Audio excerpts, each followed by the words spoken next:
I'm Krista, and I was born into a love story between two different minds, each with a passion for adventure and art.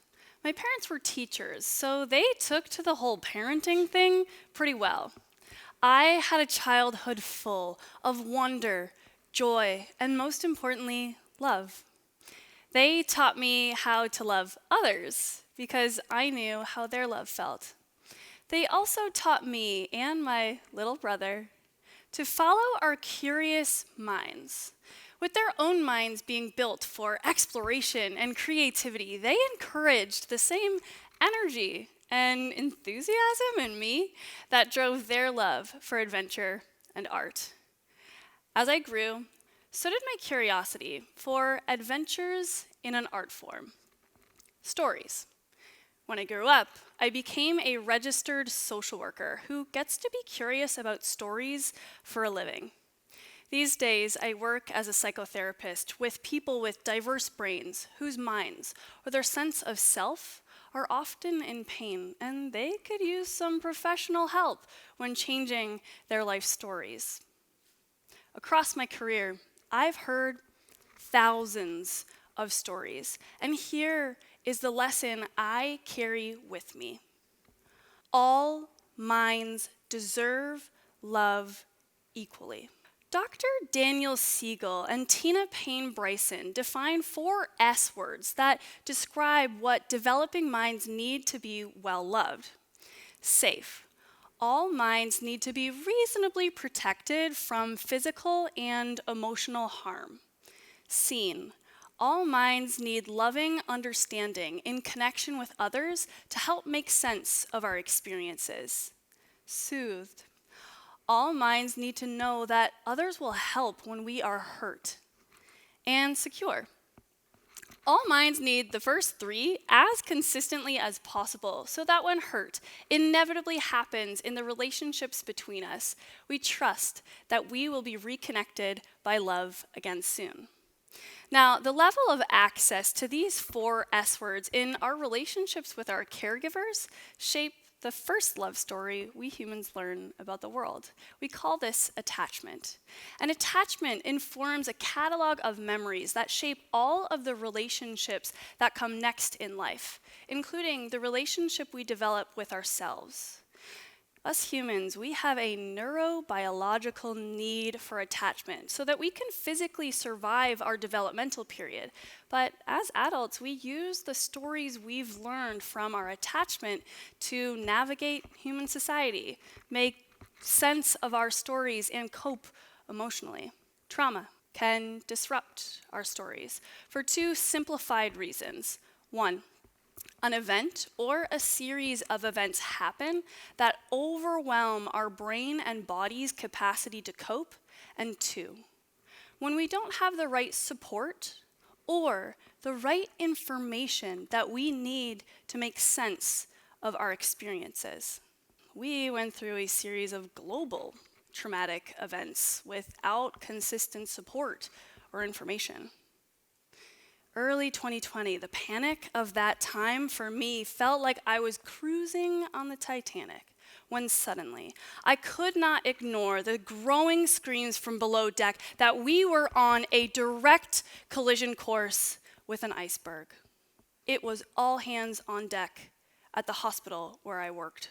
As my frontline colleagues braced for the medical impact, myself and my social work colleagues in the intensive care unit and the emergency department, we prepared for the flood of bereaved families, mental health crises, and the spillover of underfunded community services needing to be bailed out by our hospital system.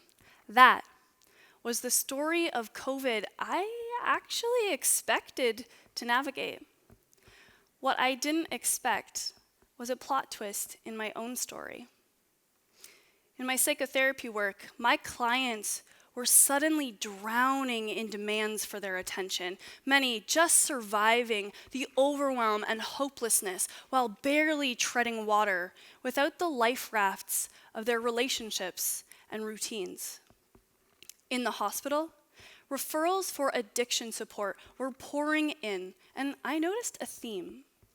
Many of the adults that I met in the dark depths of substance use disorder had a childhood diagnosis of attention deficit hyperactivity disorder, also known as ADHD, on file. Now, back in my children's mental health days, I loved working with kids with ADHD. I really connected with these creative little explorers. So it broke my heart to learn that substance abuse had taken over the life stories of these adults, many who were once likely energetic and enthusiastic kids. Energetic and enthusiastic kids like me. And while I had a different plot line, my mind connected with the pain I was seeing reflected back at me in the life stories of these adults. I was terrified, but I was curious. Do I have ADHD? I took a breath and focused on following my curiosity. I enrolled in a course about the Canadian ADHD best practice guidelines, to do in all of my available downtime between my 3 jobs.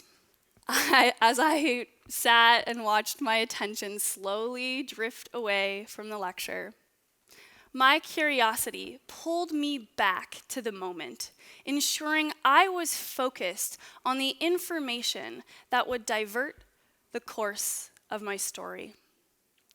When I heard how ADHD is experienced differently in women, my story came into crystal clear focus. I have ADHD. At age 27, I was officially diagnosed. An estimated average age of diagnosis in America? Age 7. And even as a mental health expert who had looked for the clues of symptoms in thousands of stories, I didn't clue in that I have ADHD because I just didn't match the story that most clinicians are taught. I had an outdated frame of reference for my story, rooted in stigma and stereotypes from the past. As a trauma therapist, I fully acknowledge that we can't change our past, but we can essentially edit what it means to us now. Trauma reprocessing in some types of therapy is like taking a memory from our catalog and reorganizing the file with new data and a new understanding, while being supported by a therapist who helps you feel safe, seen, soothed, and secure as you make sense of your overwhelming experiences. Reprocessing in my own trauma therapy is where I made sense of my ADHD experiences. Before the pandemic, I could be a bit disorganized and forgetful. Suddenly, I had to work so hard to organize my racing thoughts so that I would not forget the most crucial life or death details at work, that I had no memory for things like basic self-care, like eating or brushing my teeth. This is executive dysfunction. And I had often moved between daydreaming or super intense focus, but now I was either completely spaced out or entirely on edge, and this is attention dysregulation. I could be a little sensitive, but suddenly I was overstimulated by the constant beep, beep, beep of monitors at work. This is sensory disintegration. And the unbelievable amount of energy I usually relied on suddenly reached its upper limit, and my motivation to do anything crashed. This is hyperactivity followed by hypoactivity. And with all of this sudden change, I couldn't find the sense of calm my patients needed in times of crisis because my emotions were so overwhelming. Making sense of a diagnosis of ADHD later in life is a process of loss and liberation. Simultaneously grieving your past, accepting your present, and finding hope in your future. It can be painful and powerful to look back on the memories that make up your story and see the clues you needed to work out the mystery of unidentified ADHD. The mystery of ADHD is becoming less mysterious thanks to research. Neuroscience shows us that an ADHD brain is different than other brains. Not better or worse, just different. Different in how it's built, how it works, how it grows and changes across time, and how it finds balance within itself. And public health and social science research is still trying to catch up with accurate ADHD prevalence rates, but we are starting to learn that the shame, the feeling of being unloved ADHD is an epidemic uncovered by a pandemic. And like a looming iceberg, the story that studies and statistics tell is chilling. ADHD minds are not all safe. ADHD impacts or is impacted by most physical and social determinants of health, with an estimated lifespan reduction of 12 to 13 years less than healthy controls, and a 4.7 times higher risk of suicide-related behaviors. ADHD minds are not all seen. ADHD symptoms are often misunderstood in the context of comorbidities like anxiety, mood, or substance use disorders, or the higher risks of homelessness, or the higher rates of incarceration. ADHD minds are not all soothed.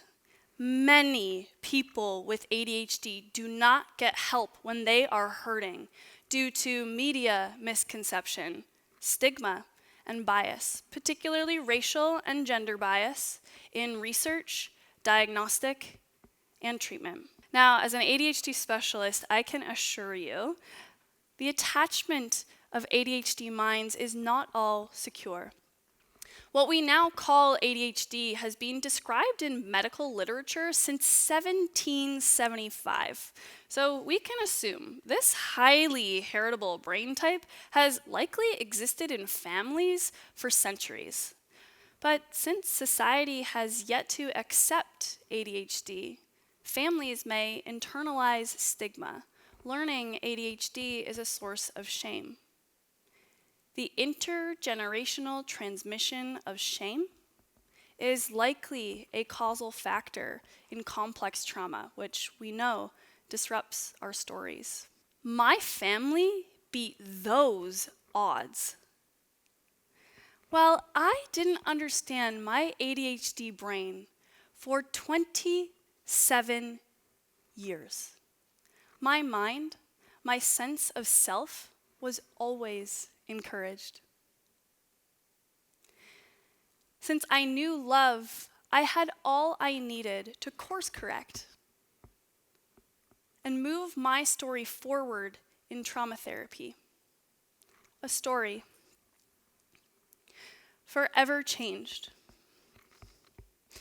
by a connection with my patients, many who have died without knowing the same privilege of knowing love.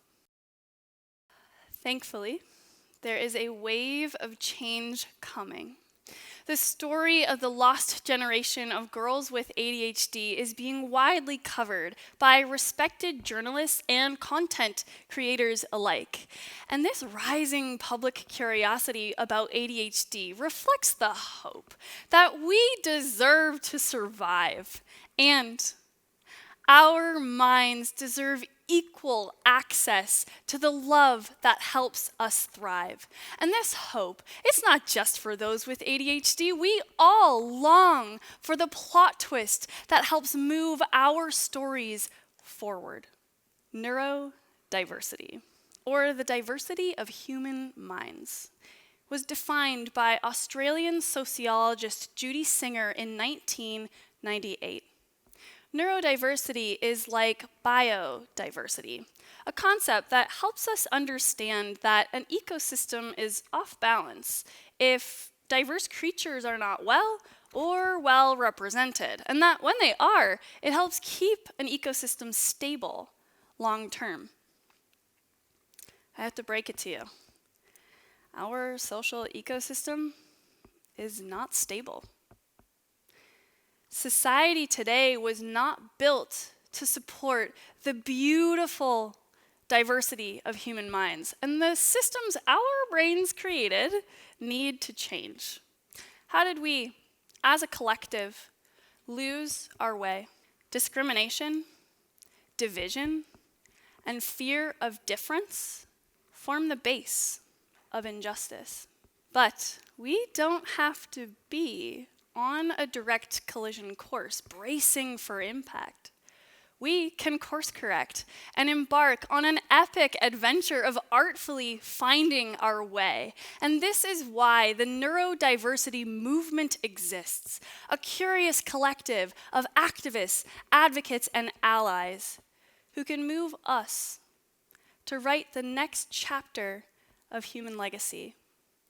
The plot twist we've been longing for in the story of human suffering, peace, and innovation. How can you help move the story forward today? Follow your curiosity. Explore options to get safe. See how your mind works. Learn to soothe yourself and others and create secure relationships. I know it's worth it, because following my curiosity led me to the courage to love my ADHD brain, my most incredible adventure in an art form. All minds deserve love equally, the right to survive and thrive. That can be our story, and it should be our legacy. Thank you.